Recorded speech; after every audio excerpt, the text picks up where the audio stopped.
हम बात करने वाले हैं ओपन काउंसलिंग के बारे में। क्योंकि 2 दिन का वहाँ पे डॉक्यूमेंट वेरिफिकेशन का डेट रहेगा। जिनका सीट ऑलरेडी पहले से फुल हो चुका है उनका यहाँ पे ओपन काउंसलिंग नहीं होगा। नमस्कार आप सभी का, मेरा नाम है प्रकाश और आप देख रहे हैं मेरे यूट्यूब चैनल प्रकाश यादव। तो आज की हमारी इस वीडियो पे हम बात करने वाले हैं ओपन काउंसलिंग के बारे में, क्योंकि उसका जो नोटिफिकेशन है वो आ चुका है। तो क्या क्या कितने सीट्स होने वाले हैं, किस कैटेगरी के लिए, कितने तारीख से रजिस्ट्रेशन स्टार्ट है और कितने तारीख को यहाँ पे डॉक्यूमेंट वेरिफिकेशन होगा, इसके बारे में आज हम थोड़ा डिटेल में बात करने वाले हैं। तो वीडियो के एंड तक बने रहिए। चलिए ये वीडियो स्टार्ट करते हैं और आपको बताते हैं स्टेप बाय स्टेप क्या प्रोसीजर है रजिस्ट्रेशन करने का और बाकी चीजें का। तो बने रहिए वीडियो पे। चलिए स्टार्ट करते हैं और आपको बताते हैं। तो जैसे कि काफी सारे स्टूडेंट ओपन काउंसलिंग का वेट कर रहे थे कि कब ओपन काउंसलिंग आएगा और हम अपना एडमिशन यहाँ पे करा पाएंगे, ये सब करके। तो उनका जो वेट करने का जो टाइम था वो खत्म हो चुका है और फाइनली वो नोटिफिकेशन आ चुका है कब से आपका रजिस्ट्रेशन होना है, कैसे रजिस्ट्रेशन करना है और कब आपको डॉक्यूमेंट वेरिफिकेशन के लिए जाना है। क्या इसमें प्रोविजन लिस्ट आता है, जैसे सीयूटी वाले में पहले होता है कि पहले उसमें प्रोविजन लिस्ट आता है, तो इसमें क्या वैसा होगा या नहीं होगा, इसके बारे में भी आपका जो भी डाउट्स है वो हम क्लियर कर देंगे इस वीडियो पे। तो ये कह रहा था मैं सबसे पहले कि जो आप लोग सोच रहे थे कि आपका रजिस्ट्रेशन कब से स्टार्ट होगा, तो फाइनली वो डेट यहाँ पे मेंशन हो चुका है। तो जो डेट यहाँ पे मेंशन किया गया है वो 29 अगस्त को किया गया है और उसी दिन से आपका रजिस्ट्रेशन स्टार्ट हो जाएगा। रजिस्ट्रेशन का जो डेट है आप लोग को पता ही है कब से है। तो 29 अगस्त से आपका रजिस्ट्रेशन का डेट स्टार्ट हो चुका है और आप लोगों को 4 सितंबर तक रजिस्ट्रेशन कर देना है और 3 से 4 के बीच आपका ऑफलाइन डॉक्यूमेंट वेरिफिकेशन होगा। तो एक चीज याद रखना कि आप किसी भी प्रोविजन लिस्ट का वेट नहीं करना। जैसे आप 29 तारीख को ये रजिस्ट्रेशन किए, उसके बाद ये मत सोचना कि आपका कोई प्रोविजन लिस्ट आएगा, उसमें आपका नाम आएगा, फिर आप जाओगे डिपार्टमेंट, उसके बाद डॉक्यूमेंट वेरिफिकेशन होगा। तो ऐसा बिल्कुल भी नहीं होने वाला है। यहाँ पे साफ साफ मेंशन कर दिया गया है कि आपका जो फाइनल लिस्ट निकल के आएगा, सिलेक्शन जो लिस्ट होगा वो निकल के आएगा 10 तारीख को। तो इसीलिए मैं आप लोग को बोल रहा हूँ कि आप 3 और 4 तारीख को डॉक्यूमेंट वेरिफिकेशन के लिए किसी भी हालत पे डिपार्टमेंट जा सकते हैं। तो अब हम आगे बात करेंगे कि कितने कितने सीट्स के लिए कौन कौन से कैटेगरी वाइज रिजर्व हैं। ठीक है, तो चलिए आगे बढ़ते हैं और आप लोगों को अच्छे से बताते हैं। तो अभी हम फाइनली अपने मोबाइल की स्क्रीन पे आ चुके हैं और जैसे कि मैंने बोला था कि नोटिफिकेशन जारी हो गया है, तो उसी नोटिफिकेशन का वो जो पीडीएफ है मैं आप लोगों को स्क्रीनशॉट के माध्यम से दिखाऊंगा यहाँ पे स्क्रीन पे। दूसरी चीज की इसका जो पीडीएफ वगैरह है मैं प्रोवाइड कर दूंगा अपने डिस्क्रिप्शन बॉक्स पे। अगर जिनको अच्छे तरीके से जानकारी चाहिए जो भी है तो इसमें तो देख ही लेना। बाकी इसके अंदर जो भी चीजें हैं मैं आप लोगों को इस वीडियो पे एक्सप्लेन करूंगा। तो सबसे पहले हम अपना जो ओपन काउंसलिंग का नोटिफिकेशन पीडीएफ है उसे ओपन कर लेते हैं। तो ये यहाँ से मैं ओपन कर लिया। इसका जो भी है स्क्रीनशॉट मैं कॉर्नर पे लगा दूंगा, आप लोगों को स्टेप बाय स्टेप यहाँ से मैं बता रहा हूँ। जैसे कि हमारे पास ये वाला पीडीएफ ओपन हो चुका है और इस पे नोटिफिकेशन वगैरह है ओपन काउंसलिंग यूजी और पीजी के लिए, दोनों के लिए। ठीक है, तो जैसे इससे पहले यहाँ पे अभी पीजी वालों का यहाँ पे स्टार्ट हो चुका था ओपन काउंसलिंग और उसके बाद अभी दोबारा यहाँ पे ओपन काउंसलिंग हो रहा है पीजी वालों का भी। तो यूजी और पीजी वालों का दोनों एक साथ होने वाले हैं। तो इसी चीज से यहाँ पे मेंशन किया गया है जो भी है। तो यूजी और पीजी का यहाँ पे मेंशन है। तो सबसे पहले हम बात कर लेते हैं कि सबसे पहले हम डेट के बारे में बात कर लें कि डेट इसमें क्या दिया है। तो जो डेट यहाँ पे मेंशन किया गया है कब से आपका रजिस्ट्रेशन स्टार्ट हो जाएगा और कब तक वो चलेगा। तो जैसे कि यहाँ पे डेट जो मेंशन है हमारे पास वो है 29 अगस्त 2025। इतने तारीख को यहाँ पे जो है रजिस्ट्रेशन स्टार्ट हो जाएगा और कब तक वो वैलिड रहेगा, मतलब चालू रहेगा रजिस्ट्रेशन। तो 4/9/2025 मतलब 4 सितंबर 2025 तक ये वैलिड है। कब तक? शाम के 4 बजे तक ये वैलिड रहेगा। आप रजिस्ट्रेशन कर सकते हो वहां डायरेक्टली डिपार्टमेंट भी पहुंच के। अब जैसे कि मैंने पहले भी वीडियो पे बताया था कि भाई पिछले साल भी यहाँ पे 300 और 500 रुपए का हिसाब किताब रखे हुए थे कि रजिस्ट्रेशन आप करोगे तो उसको उतना उतना फीस चार्ज लगेगा। सेम वैसे ही है यहाँ पे भी। और डॉक्यूमेंट वेरिफिकेशन का तो मैंने डेट आप लोग को बताया भी है पहले भी। तो 3 से लेकर 4 तारीख को 2 दिन का वहाँ पे डॉक्यूमेंट वेरिफिकेशन का डेट रहेगा। 3/9/2025 टू 4/9/2025 2 दिन आपके पास रहेंगे। फिर बोला इसमें declaration of the first selection list. जो फर्स्ट सिलेक्शन लिस्ट निकलेगा वो निकलेगा 10/9/2025। तो यही चीज मैं पहले भी आप लोग को एक्सप्लेन कर रहा था कि आपका जो फर्स्ट सिलेक्शन लिस्ट निकलेगा वो 10 तारीख को निकलेगा, 10 सितंबर 2025 को निकलेगा। तो यहाँ पे ये क्लियर मेंशन है, ठीक है। यूजी और पीजी दोनों के लिए यहाँ पे रजिस्ट्रेशन वगैरह अवेलेबल है। अब हम आगे बढ़ते हैं और आपको कैटेगरी वाइज बताते हैं कि कौन कौन से कोर्स के लिए कितने सीट्स रिजर्व हैं किस कैटेगरी के लिए। तो आगे बढ़ते हैं और आपको बताते हैं। तो सबसे पहले हम बात ये बता देते हैं कि जो कोर्स के सीट्स यहाँ पे अवेलेबल है उन्हीं का यहाँ पे काउंसलिंग होगा, ओपन काउंसलिंग। जिनका सीट ऑलरेडी पहले से फुल हो चुका है उनका यहाँ पे ओपन काउंसलिंग नहीं होगा। तो ये चीज आप क्लियर एकदम आप लोगों को बता रहा हूँ कि जो कोर्स हैं जिनका सीट्स यहाँ पे अवेलेबल हैं उन्हीं के लिए यहाँ पे ओपन काउंसलिंग कराया जा रहा है। जैसे बी फार्मा, डी फार्मा और बी कॉम वगैरह, बीबीए वगैरह हो गए। तो शायद इनमें जो सीट्स हैं वो ऑलरेडी पहले से फुल हो चुके हैं, इसलिए यहाँ पे ओपन काउंसलिंग उनका नहीं हो रहा। ये यूजी वाले स्टूडेंट के लिए बता रहा हूँ, अभी पीजी का भी बताऊंगा, उससे पहले मैं यूजी वालों के लिए ये बता रहा हूँ कि जिस कोर्स के लिए वो लोग सोच रहे हैं कि भैया बी कॉम हमको लेना था लेकिन यहाँ पे वो सोई नहीं हो रहा है, तो वही चीज मैं आप लोग को बता रहा हूँ कि उसका सीट ऑलरेडी पहले से फुल हो चुका है, वो इसीलिए यहाँ पे मेंशन नहीं है। जो सीट यहाँ पे मेंशन है सिर्फ उसी के बारे में आपको यहाँ पे बताने वाला हूँ। तो हमने अपना ये जो पीडीएफ है उसे ओपन कर लिया है। तो सबसे पहले बात कर लेते हैं हमारे पास BA east Indian history culture and archaeology. तो देखो इसके लिए क्या बोला है। तो सबसे पहले जो कैटेगरी वाइज सीट्स वेकेंट हैं तो उसमें यूआर के लिए बोला है इसमें 1 सीट रहेगा। फिर इसमें बोला है कि ईडब्ल्यूएस वालों के लिए 4 सीट रहेगा। उसके बाद इसमें है ओबीसी कैटेगरी के जितने स्टूडेंट है उसके लिए 6 सीट्स यहाँ पे अवेलेबल हैं। फिर एससी कैटेगरी के लिए 6 सीट अवेलेबल हैं और एसटी कैटेगरी के लिए 0। तो टोटल इसमें जो सीट्स अवेलेबल हैं वो 17 है और हर कैटेगरी के बंदे के लिए यहाँ पे सीट्स अलग अलग तरीके से रिजर्व है। तो यहाँ पे है। और लास्ट में चीज और कहना चाहूंगा कि जैसे कुछ लोग अप्लाई करते हैं और उसमें अप्लाई करने के बाद क्या होता है कि सीट्स भैया किसी और कैटेगरी के लिए रिजर्व है, किसी भी तरह से सीट फुल हो नहीं है। तो शुरू में कोशिश तो यही करेंगे कि हाँ, जैसे मैं बोल लेता हूँ कि ओबीसी के स्टूडेंट ज्यादा आ गए, 6 की जगह वहां पे 10 हो गए और पता चला कि एसटी कैटेगरी के वहां पे रजिस्ट्रेशन ही ना किए हों या किए भी हों तो 2 लोग किए होंगे, तो बाकी जो 6 सीट में से 2 माइनस कर देंगे, बाकी जो 4 बच रहे हैं वो ओबीसी कैटेगरी के स्टूडेंट को मिल सकता है। तो ऐसा भी यहाँ पे ऑप्शन रहता है क्योंकि उनको टोटली यहाँ पे इसको फुल करना होता है। बाकी हम आते हैं बीए इकोनॉमिक्स पे। तो बीए इकोनॉमिक्स पे भी वही है कि यूआर मतलब जनरल कैटेगरी के जो स्टूडेंट है उनके लिए यहाँ पे सीट्स नहीं है, ठीक है। और यहाँ पे ईडब्ल्यूएस वालों के लिए बात करें तो यहाँ पे ईडब्ल्यूएस के लिए है वो 3 सीट हैं। ओबीसी कैटेगरी के लिए तो बिल्कुल भी नहीं है, यहाँ पे जैसी मेंशन है उस हिसाब से आपको बता रहे हैं। बाकी एससी कैटेगरी के लिए 3 सीट्स यहाँ पे रिजर्व है। टोटल सीट्स की बात करें तो वो 6 सीट हैं जिसमें ईडब्ल्यूएस और सिर्फ एससी कैटेगरी के स्टूडेंट के लिए है। तो ये है BA economics and honours with research. अब आगे बढ़ते हैं बीए इंग्लिश। बीए इंग्लिश के लिए भी वही सीन है कि बीए इंग्लिश वालों के लिए ईडब्ल्यूएस वाले में सिर्फ 1 स्टूडेंट इसके लिए अप्लाई करता है, इस टाइप से है। एससी कैटेगरी के स्टूडेंट सिर्फ 4 हैं, 4 मतलब इसके लिए अप्लाई कर सकते हैं, इस टाइप से। बाकी ओबीसी और जनरल कैटेगरी और एसटी कैटेगरी के जो स्टूडेंट हैं इसके लिए अप्लाई नहीं कर सकते, या कर भी सकते हैं, ऐसा कोई नहीं है कि मैं कह रहा हूँ ना करें, कर सकते हो। अगर उस केस में क्या होता है कि जैसे बोला यहाँ पे एसटी कैटेगरी के स्टूडेंट के लिए है ये 4 सीट है, वहां पे मेंशन कर दिया गया है।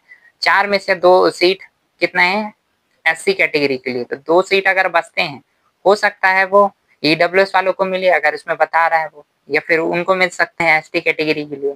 तो ये ऐसा ऑप्शन यहाँ पे भी रहता है क्योंकि टोटली उनको सीट फुल करना है। तो ये होगा। बाकी की यहाँ पे बहुत सारी सीट्स हैं और मैं अच्छे से इसको एक्सप्लेन करता हूँ। तो अब बात कर लेते हैं, हमारे पास है बीए हिंदी का। बीए हिंदी में यूआर के लिए है सिर्फ 2 सीट्स यहाँ पे अवेलेबल हैं और ईडब्ल्यूएस के वाले बात करें तो उनके लिए 4 सीट है। इकोनॉमिक्स कहता हूँ यार, ओबीसी वालों स्टूडेंट के लिए यहाँ पे 9 सीट्स अवेलेबल हैं। एससी कैटेगरी के स्टूडेंट के लिए 2 सीट्स अवेलेबल हैं और टोटल यहाँ पे जो सीट हैं वो 17 हैं। तो ये किसमें, ये हिंदी के लिए, ठीक है। और हम आते हैं बीए हिस्ट्री के लिए। तो बीए हिस्ट्री में क्या है कि ईडब्ल्यूएस वालों को 3 सीट्स रिजर्व है, बस ईडब्ल्यूएस वालों को यहाँ पे रिजर्व है, बाकी किसी के लिए नहीं है। तो टोटली वहाँ पे 3 सीट्स अवेलेबल हैं बस। फिर BA journalism and mass communication, उसके लिए यहाँ पे EWS में है 4 सीट अवेलेबल हैं। ओबीसी में 7 सीट अवेलेबल हैं और उसके बाद SC कैटेगरी में 5 सीट अवेलेबल हैं। ST कैटेगरी में 2 सीट अवेलेबल हैं। टोटल मिला के यहाँ पे 18 जो सीट हैं वो अवेलेबल हैं। बीए लॉजिस्टिक में है यहाँ पे UR के लिए 13 सीट अवेलेबल हैं। EWS वालों के लिए 4 सीट अवेलेबल हैं। ओबीसी कैटेगरी के लिए 10 सीट अवेलेबल है और यहाँ पे SC कैटेगरी के लिए 6 और ST कैटेगरी के लिए 3। टोटल मिला के जो यहाँ पे सीट्स अवेलेबल हैं वो है 36। तो देख लो, लॉजिस्टिक जो भी कोर्स लेना चाहता है उसके लिए यहाँ पे काफी सीट हैं वो खाली है। तो ऐसे ही बहुत सारे ऐसे कोर्स हैं। अब मैं इसका PDF आप लोग को प्रोवाइड कर दूंगा। काफी लंबा चौड़ा है तो वीडियो भी काफी ज्यादा लंबा चौड़ा हो जाएगा। तो वैसे भी कुछ वोकेशनल के कोर्स भी हैं जिसमें काफी ज्यादा सीट्स अवेलेबल हैं, ठीक है। तो अगर आप लेना चाहते हो तो वो ले सकते हो, वो आपके ऊपर डिपेंड करता है। किसी को फोर्सफुली नहीं कहा जा रहा है कि आप इसी कोर्स को लो, यही सबसे बढ़िया है।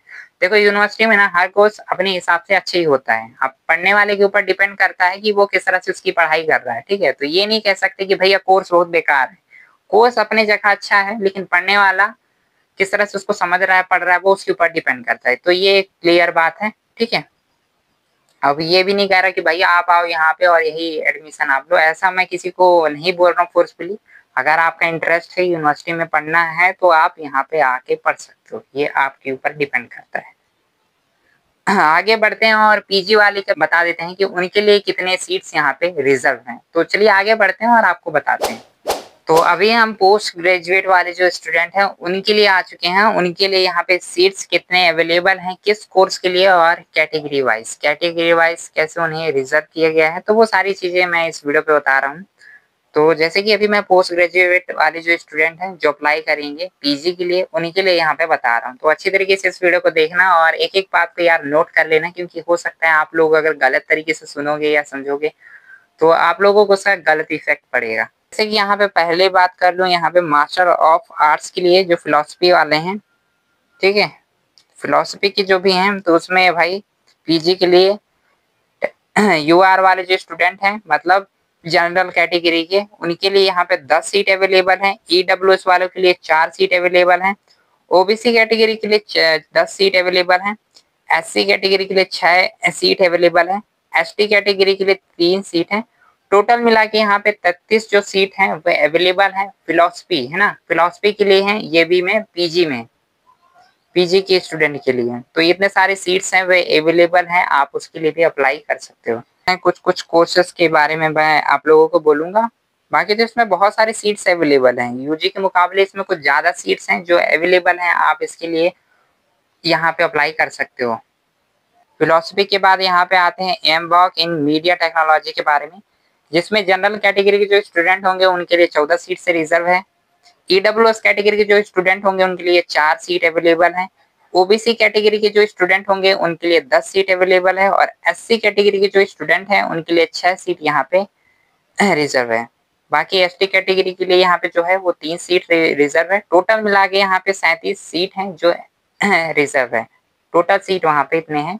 वैसे ही एमबॉक एंड सॉफ्टवेयर डेवलपमेंट का भी है, तो उसमें जो जनरल कैटेगरी का जो स्टूडेंट है उसके लिए 3 सीट अवेलेबल है। ईडब्ल्यूएस वालों के लिए 4, ओबीसी वालों के लिए 10 सीट अवेलेबल है। एससी कैटेगरी के जो हैं वो 6 सीट अवेलेबल है।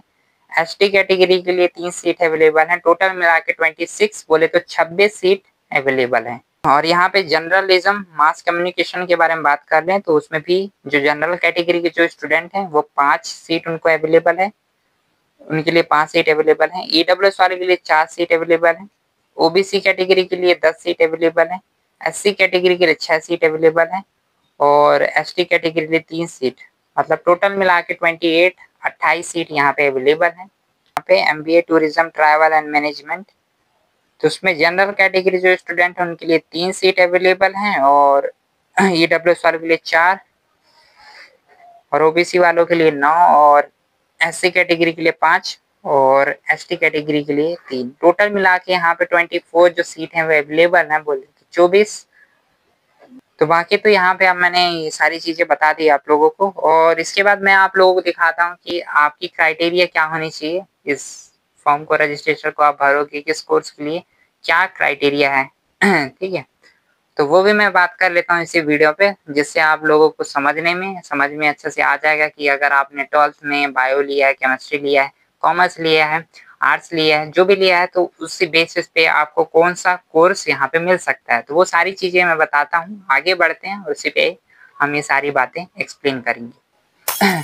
तो अभी हम लोग आ चुके हैं यूजी वाले की एलिजिबिलिटी क्राइटेरिया के बारे में, कि उनका जो सीयूटी अगर एग्जाम भी दिए हैं तो किस एग्जाम के बेस पे, जैसे किसी ने जनरल टेस्ट दिया है, कोई केमिस्ट्री, कोई बायो और कुछ मैथमेटिक्स, सबका अलग अलग है। कॉमर्स से भी हैं तो कुछ अलग अलग तरीके से वो लोग एग्जाम दिए, नहीं भी दिए हैं, अगर 12th तक उन्होंने ये सब सारे सब्जेक्ट लेके अपनी पढ़ाई की है, तो उनके हिसाब से कौन कौन से कोर्स यहाँ पे उनको मिल सकता है उनके हिसाब से।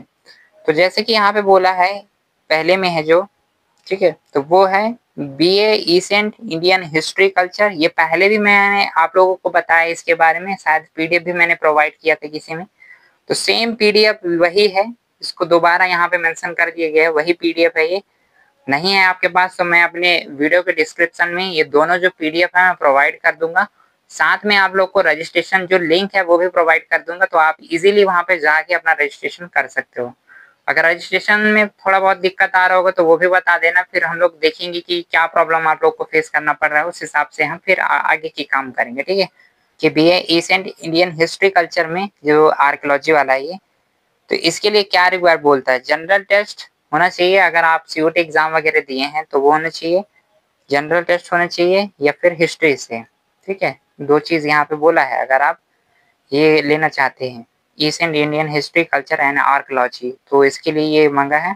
अगर आपने नहीं दिया है तो कोई बात नहीं, आपके 10th और 12th के बेस पे भी यहाँ पे हो सकता है, तो बोल वही है इसमें भी। अगर आप 10th और 12th के बेस पे हो तो आपका भी वही सीन होना चाहिए कि आप आर्ट की स्टूडेंट हो, है ना, जिसमें समाज शास्त्र और क्या क्या होते हैं, तो वो सारी चीजें इस पे इंक्लूड होंगी।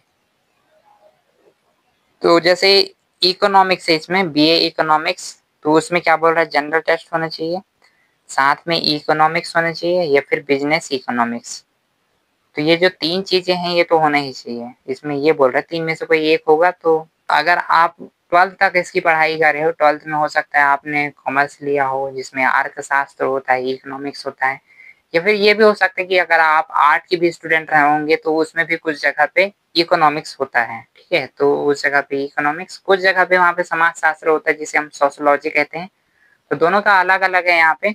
ये हमारे पास बीए इंग्लिश का है, तो इसके लिए भी कॉमन सी बात है, ये भी बोले हैं कि जनरल टेस्ट होना चाहिए, अगर आप सीयूटी एग्जाम दिए हैं तो जनरल टेस्ट के बेस पे भी आपका एडमिशन यहाँ पे हो सकता है। और पहले भी मैंने आप लोग को बताया है कि स्टूडेंट जो होना चाहिए, student who have passed and 10th 12th in subject for the recognized board institution having an scored minimum of 45% in aggregate or equivalent CGPA of equivalent grade in case of candidate belonging to general categories EWS and OBC, and 40% in case of student belong to SC, ST, PWD and categories are eligible to apply।